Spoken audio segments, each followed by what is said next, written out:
Yo le abrí la cabeza a un ciego. No lo hice pensar o reflexionar, ¿eh? Le abrí la cabeza literalmente. Él venía tomado de mi hombro, no calculé que ocupaba un espacio hacia el costado de mi cuerpo y lo hice chocar contra un portón de rejas. 5 puntos en la frente. Me sentí en ese momento el peor profesor del mundo. La verdad no sabía cómo pedirle perdón. Por suerte el Pulga era de esas personas, o es de esas personas que se toman las cosas bastante bien, y es el día de hoy que sigue diciendo que yo fui el entrenador que dejó la marca más importante en su carrera. La verdad que cuando entré a trabajar al Instituto para Ciegos, me sorprendí de un montón de cosas. Un montón de cosas que ellos hacían y yo no imaginaba que podían hacer. Hacían natación, atletismo, jugaban al truco, tomaban mate, se lo cebaban ellos y no se quemaban. Pero cuando vi que jugaban al fútbol, me pareció increíble. Tenían una cancha de tierra con 2 arcos oxidados y redes rotas, y los ciegos que iban al instituto armaban su partidito de fútbol, igual que el que hacía yo en el potrero de la esquina de casa. Pero ahí se juega sin ver.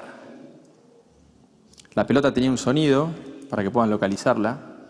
Había un guía que ponían atrás del arco rival para saber a dónde tenían que patear. Y se ponían un antifaz. Había algunos chicos que tenían un resto de visión y para que estén todos igual, usaban ese antifaz. Cuando entré un poquito en confianza con ellos, me animé a pedirles un antifaz, me lo puse y traté de jugar. Había jugado al fútbol toda mi vida. Me pareció más increíble todavía. A los 2 segundos ya no sabía dónde estaba parado. En realidad yo había estudiado educación física porque me encantaba el alto rendimiento. Había entrado a trabajar ahí de casualidad. Mi otro trabajo era con la selección argentina de remo y sentía que eso era lo mío. Acá me costaba todo el doble. No me voy a olvidar nunca el primer día que quise hacer la entrada en calor del equipo y los puse frente a mí, tenía toda la experiencia de la selección de remo y les dije, bueno, ahora todo el mundo abajo, hice esto. Cuando levanté la vista había 2 sentados, 3 acostados, otros en cuclillas.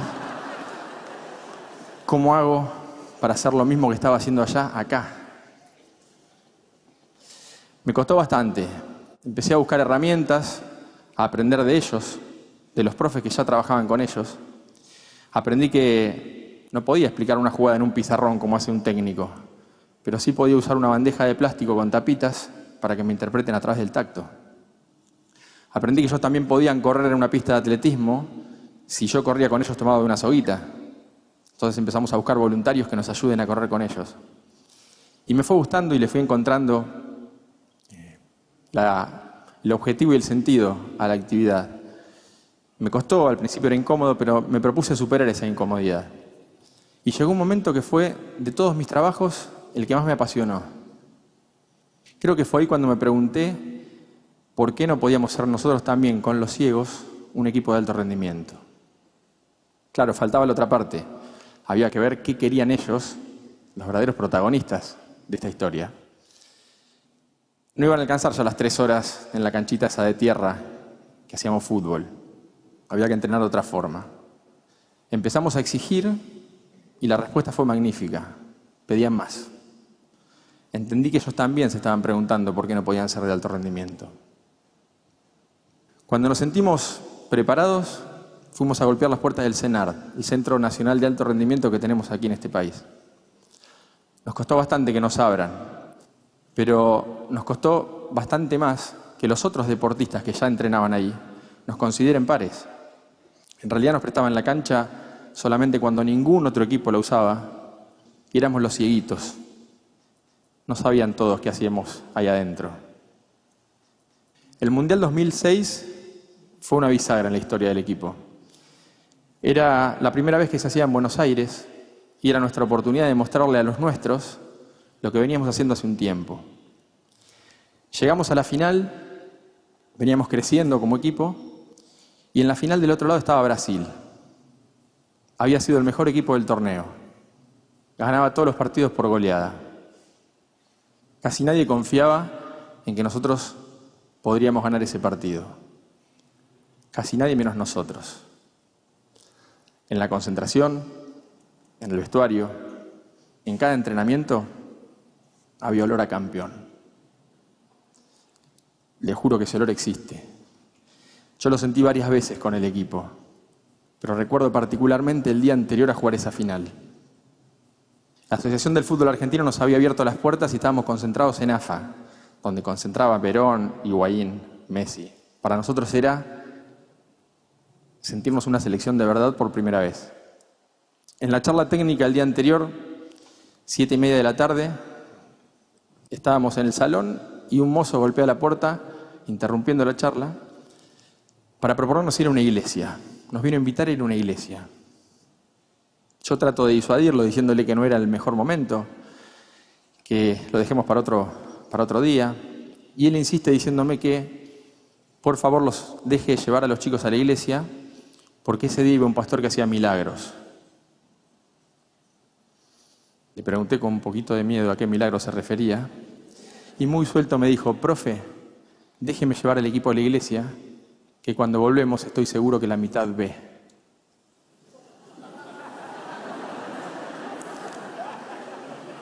Se escuchó alguna carcajada, pero imagínense uno ciego y le estén diciendo eso. Yo no supe qué responderle, me quedé callado, se hizo un silencio un poquito incómodo. Yo no quería hacerlo sentir mal porque él realmente creía que eso podía pasar.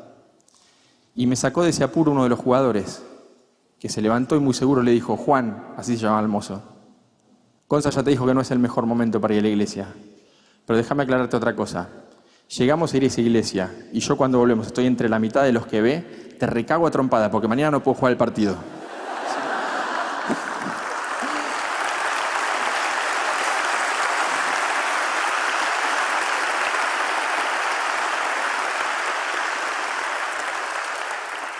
Juan se fue riéndose y algo resignado. Seguimos con la charla técnica. Y esa noche cuando me fui a dormir, empecé a soñar en mi cabeza el partido del día siguiente, imaginar qué podía pasar, cómo íbamos a jugar. Y ahí es donde sentí ese olor a campeón que les dije hace un ratito.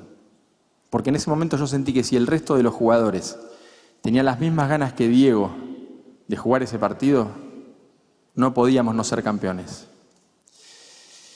El día siguiente iba a ser maravilloso. Nos levantamos a las 9 de la mañana, el partido era a las 7 de la tarde y nosotros ya queríamos ir a jugar. Salimos de AFA y en el micro, que estaba lleno de banderas que la gente nos había regalado, veníamos charlando sobre el partido y escuchábamos bocinazos y gritos de gente que nos decía: vamos murciélagos, hoy es el último día, último esfuerzo. Los chicos me preguntaban: ¿nos conocen? ¿Saben que jugamos? Había gente que iba al cenar siguiendo el micro. Llegamos y nos encontramos con un marco increíble y en el trayecto del vestuario hacia la cancha yo venía caminando con Silvio tomado de mi hombro, guiándolo. Por suerte no había ningún portón de rejas en el camino. Y cuando llegamos a la cancha, él me preguntaba todo, no se quería perder ni un detalle. Entonces me decía: contame qué ves, contame quién está tocando esos bombos. Y yo trataba de explicarle lo más detalladamente posible qué pasaba. Entonces le decía: mirá, están las tribunas llenas, se quedó un montón de gente afuera, hay globos celestes y blancos por toda la cancha, están abriendo una bandera gigante de Argentina que ocupa toda la tribuna. En un momento me interrumpe y me dice: fíjate si ves una bandera que diga San Pedro, la ciudad donde él vive. Empiezo a buscar en la tribuna y por allá arriba veo, chiquitita, blanca y pintada con un aerosol negro, una bandera que decía: Silvio, tu familia y todo San Pedro presentes. Se lo digo y él me dice: ahí está mi vieja, decime por favor dónde está que la quiero saludar. Lo acomodo y con su brazo le indico dónde está la bandera y con sus dos brazos él saluda hacia ese lugar. Se levantan unas 20, 30 personas a ovacionarlo y cuando pasa esto veo cómo se le transforma la cara, cómo se emociona. Obviamente me emocioné yo también, pero a los 2 segundos se me hizo un nudo en la garganta. Fue raro porque sentía la emoción de lo que estaba pasando y la bronca y la angustia de que no pueda él ver todo esto. Unos días después, cuando lo charlé con él y le conté lo que me había pasado, él me tranquilizó porque me dijo: Gonza, quédate tranquilo, yo los vi. De otra forma, pero te juro que los vi a todos. Empezó el partido, no nos podíamos quebrar, era la final. La gente tenía que estar así como ahora, en silencio, porque en el fútbol de ciegos el público tiene que hacer este silencio para que escuchen la pelota. y había que alentar solamente cuando el partido estaba detenido. Eso sí, faltando 8 minutos para el final, gritaron todo lo que no habían gritado en 32. Desde el alma, cuando el chueco Silvio la clavó en el ángulo, gritaron ese gol de una forma increíble. Si hoy van al cenar, si pasan por la puerta, van a ver un cartel enorme con la foto de los murciélagos. Son una selección modelo del país, todos saben quiénes son en el cenar. Y después de haber ganado 2 campeonatos del mundo y 2 medallas paralímpicas, nadie duda que son de alto rendimiento.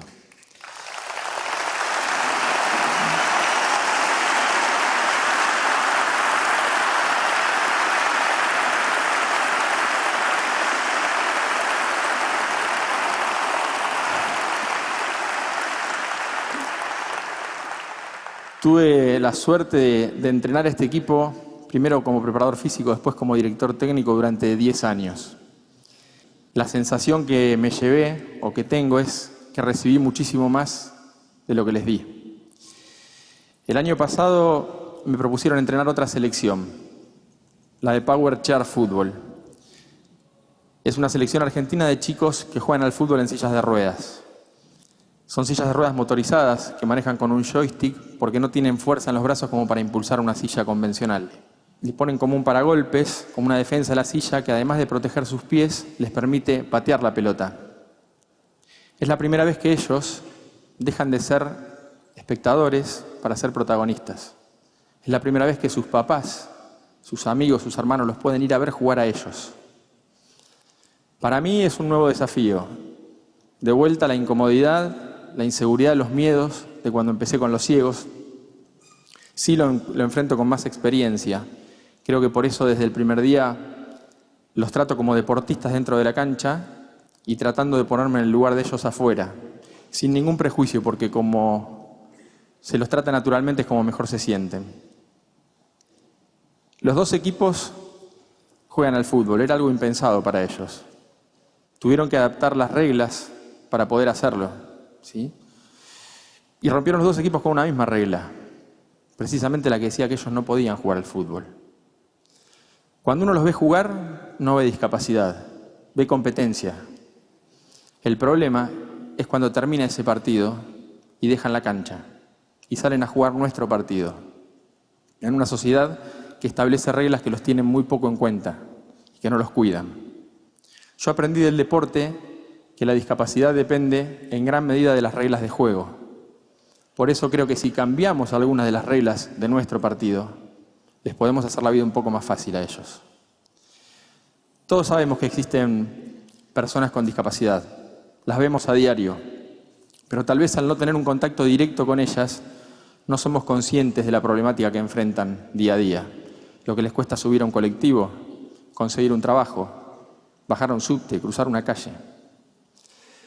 Es cierto que hay una mayor responsabilidad social en cuanto respecto de la inclusión de las personas con discapacidad, pero creo que no es suficiente todavía. Creo que el cambio debe ser de cada uno de nosotros. Primero dejando de lado la indiferencia hacia ellos y después respetando las reglas que sí los tienen en cuenta, que son poquitas pero hay. Yo le abrí la cabeza a un ciego, al Pulga. Les puedo asegurar que estos 2 equipos también me la abrieron a mí, porque me enseñaron sobre todo cómo hay que salir a jugar cada partido en este hermoso campeonato que es la vida. Gracias.